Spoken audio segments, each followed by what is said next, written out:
جبکہ ایسا نہیں ہے۔ مالش کرنے سے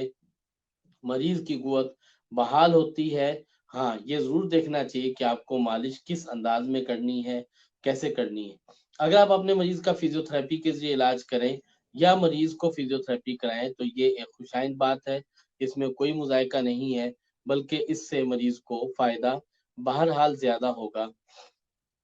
غذاؤں کے اعتبار سے میں بات کر لیتا ہوں سب سے پہلے طب نبوی صلی اللہ علیہ وآلہ وسلم کی۔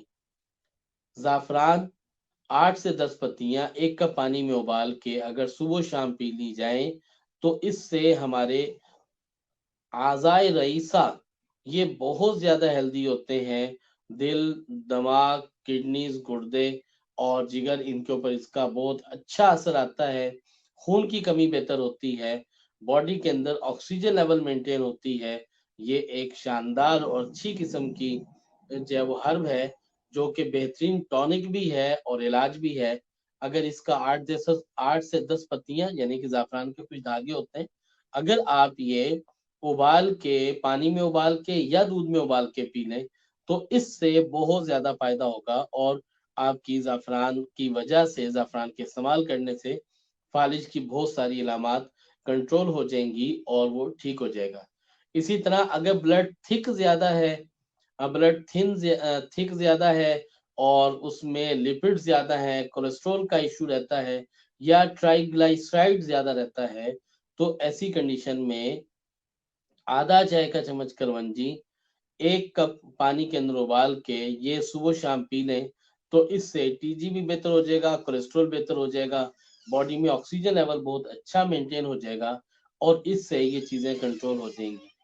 اسی طرح سے اگر کسی کو یورک ایسڈ زیادہ ہے، جوڑوں کا درد زیادہ ہے اور اس کے ساتھ اس پہ فالج کا اٹیک بھی ہے، اس کا کولیسٹرول لیول زیادہ ہے، اسے چاہیے کہ وہ 8 سے 10 پتیاں سنا مکی 1 کپ ابلتے ہوئے پانی میں ڈالیں، ایک ابال آ جائے اور یہ قہوہ دن میں 2 دفعہ 3 دفعہ یا ہر کھانے کے بعد پی لیں تو اس سے یہ ایشو بہتر ہو جائے گا اور فالج ٹھیک ہو جائے گا انشاءاللہ العزیز۔ ہمارے پاس کچھ سوالات ہیں، ہم سوالات کو بھی ہم چاہیں گے کہ پروگرام میں شامل کر لیں۔ ایک سوال یہ ہے کہ میں ہجامہ کروانے کی خواہش رکھتی ہوں اور بہت ساری باتوں کا کن باتوں کا خیال رکھنا چاہیے جس سے ہجامہ کرنا مؤثر ہو اور ہجامہ مناسب ہو جائے اور اس میں ہجامہ کی وجوہات بھی کنٹرول ہو جائیں۔ تو ہجامہ کے لیے جن باتوں کی احتیاط کرنی چاہیے ان کو آپ بالکل اپنے پاس نوٹ کریں۔ جس پیشنٹ کا بلڈ پریشر ہائی رہتا ہے اور وہ کوئی بلڈ پریشر کم کرنے کی دوائی استعمال کرتا ہے جیسے لیپیگیڈ یوز کرتے ہیں یا لوپرین استعمال کرتے ہیں تو انہیں چاہیے کہ 24 گھنٹے پہلے اپنی یہ دوا استعمال کر دیں۔ جن پیشنٹس کو خون دیکھنے کے بعد ان کی طبیعت میں اگر ہیجانی کیفیت آ جاتی ہے، ان کی طبیعت میں اگر کوئی خوف کی کیفیت آتی ہے، ایسے مریضوں کو بھی چاہیے کہ وہ بھی ہجامہ کرنے سے پہلے اس بات کو ضرور مد نظر رکھیں کہ ان کی اس ہیجانی کیفیت کی وجہ سے، اس پوزیشن کی وجہ سے، اس کیفیت کی وجہ سے ان کا ہجامہ میں دشواری پیدا ہو سکتی ہے اور مریض بے ہوش ہو سکتا ہے۔ اولڈ ایج میں جن میں 70 پلس ایج ہو ان میں ہجامہ کرنے سے احتیاط کرنی چاہیے اور مریض کی نوعیت کو ضرور دیکھنا چاہیے۔ ہجامہ کرتے وقت میں بہتر ہے کہ آپ صبح خالی وقت میں ہجامہ کریں، خالی پیٹ میں ہجامہ کریں۔ ہجامہ کرتے وقت میں آپ کو اس بات کے اوپر دھیان رکھنا چاہیے کہ آپ کا پیٹ قدرے خالی ہو، لیکن آپ کا بلڈ پریشر لو ہو جاتا ہے تو اپنے معالج کو ضرور بتائیے۔ ہجامہ چونکہ ایک سنہ عمل ہے تو سب سے بہتر ہے کہ سنہ تاریخ کے اندر ہی ہجامہ کرایا جائے۔ اور ہجامہ کے متعلق بہت ساری غلط باتیں مشہور ہو چکی ہیں، جتنا زیادہ اہتمام کے ساتھ ہجامہ کیا جائے گا، جتنا زیادہ خون نکلے گا اتنا زیادہ مریض جو ہے وہ ٹھیک ہوگا، تو یہ ایک غلط تاثر ہے۔ اس سلسلے کے اندر ہمیں احتیاط برتنی چاہیے۔ ہجامہ حدیث مبارکہ میں آتا ہے بلیڈ سے کٹ لگنے میں شفا ہے، بلیڈ سے کٹ لگنے میں شفا ہے، لہٰذا اس سلسلے میں اس بات کو ضرور مد نظر رکھنا چاہیے کہ بلیڈ سے کٹ لگنے میں جو شفا ہے لہذا بلڈ نکلے یا نہ نکلے لیکن ہجامہ ٹھیک ہو جاتا ہے۔ ماہر معالج سے ہجامہ کرانا چاہیے، اپنے مرض کی نوعیت کو دیکھ کے اس کے مطابق ہجامہ کرانا چاہیے، اور کوشش کرنی چاہیے کہ ہجامہ کو بہت جلدی رپیٹ نہ کیا جائے۔ ہاں، اگر آپ کا معالج آپ کو رائے دیتا ہے کہ آپ کو ارلی ہجامہ کرنا ہے تو اپنے ہیموگلوبن لیول کو مد نظر رکھتے ہوئے پھر ہجامہ کروایا جائے۔ یہ دوسرا سوال ہے، میری والدہ کے جسم پر بہت زیادہ ورم رہتا ہے، چہرے پہ ورم ہے، آنکھیں سے نہیں کھول سکتی۔ جی، قرآن تھراپی سے علاج کے لیے سورہ علم نشرہ، سورہ قریش ہر نماز کے بعد 11 مرتبہ تلاوت کریں، دم کر کے پانی پلائیں، ان کا یوریا کریٹینائن لیول ضرور چیک کریں، اور یہ دیکھیے کہ ان کے چہرے پہ جسم پہ ورم کس وجہ سے ہے۔ چہرے پہ جسم پہ ورم عام طور پہ اس کی 2 سے 3 وجوہات ہوتی ہیں۔ کبھی تو دل کی عارضہ کی وجہ سے ورم آتا ہے، کبھی جگر کی عارضہ کی وجہ سے ورم آتا ہے، اور کبھی گردوں کی وجہ سے پیروں پہ، جسم پہ، چہرے پہ سوجن آ جاتی ہے، اور کبھی کسی دوائی کے ریئیکشن کے طور پہ ایسا ہوتا ہے۔ وجوہات کو دیکھ کے اس کے مطابق علاج کیا جائے، اور سورہ نور ایک مرتبہ تلاوت کی جائے تو اس سے بھی یہ ورم انشاءاللہ بہتر ہو جائے گا، اور چیزیں بہتر ہو جائیں گی۔ جی، ایک سوال یہ ہے کہ ڈاکٹر نے بخار میں دوا دی اور وہ دوا استعمال کی، لیکن منہ میں لیزدار مادہ بہت زیادہ آتا ہے، اور اس کے علاوہ اور کوئی ایسی تکلیف نہیں ہے۔ اس کے علاج کے لیے ہر کھانے سے پہلے 1 چمچ ریحان سیڈ، تخم ریحان، یہ آپ استعمال کریں تو اس سے انشاءاللہ یہ صورتحال بہتر ہونا شروع ہو جائے گی۔ اچھا جی، ہمارے پاس یہ سوال ہے کہ والدہ کو 4 سال سے فالج کا اٹیک ہوا، اور علاج ہوا، ایکسرسائزز بھی ہوئیں، اور اس پہ وہ کچھ چلنا شروع ہو گئی لیکن صحیح طرح سے نہیں چل سکتی۔ زیتون کا تیل 1 چائے کا چمچ صبح شام پی لیں، شہد کا استعمال کریں، اور ایکسرسائز کو جاری رکھیں، سورہ نور 1 مرتبہ تلاوت کریں تو اس سے انشاءاللہ العزیز یہ بہتر ہو جائیں گی، اور یہ مسئلہ بھی انشاءاللہ حل ہو جائے گا۔ جی، دوسرا سوال یہ ہے کہ والدہ کو 5 سال سے فالج کا مرض ہے اور پورا حصہ ان کا ڈیمیج ہو چکا ہے، اس کے لیے رہنمائی فرما دیں۔ ان کی اگر ہمیں تفصیل بھیج دیں تو ہم انشاءاللہ انفرادی طور پر بھی ضرور اس کا حل ہم آپ کو بتائیں گے۔ عمومی طور پر ان کا وائٹامن D3 لیول چیک کیا جائے، اور اگر وہ کم ہے تو اس کمی کو پورا کیا جائے۔ وائٹامن سی کی کمی سے عام طور پہ کمزوری نکات ہوتی ہے، وائٹامن B12 کی کمی سے یہ چیزیں آ جاتی ہیں، اور اعصاب جو ہے وہ متاثر ہونا شروع ہو جاتے ہیں۔ لہٰذا ان سب چیزوں کے علاج معالجہ کے لیے سورہ نور 1 مرتبہ تلاوت کریں، دم کر کے پانی پلائیں، سورہ مومنون 1 مرتبہ تلاوت کریں، دم کر کے پانی پلائیں، اور اس کے ساتھ اگر جسم کے اوپر زیتون کے تیل اور ورس کو ملا کے اس سے اگر مساج کیا جائے تو اس سے انشاءاللہ العزیز بہت فائدہ ہوگا، اور امید اللہ کی ذات سے کہ آپ کی والدہ صحت یاب ہونے لگیں گی۔ اس دعا کے ساتھ کہ اللہ جل شانہ سارے مسلمانوں کی ہر طرح کی پریشانیوں تکالیف کو دور فرمائے، اور ہمیں دنیا آخرت کی بھلائیاں عطا فرمائے، آمین ثم آمین۔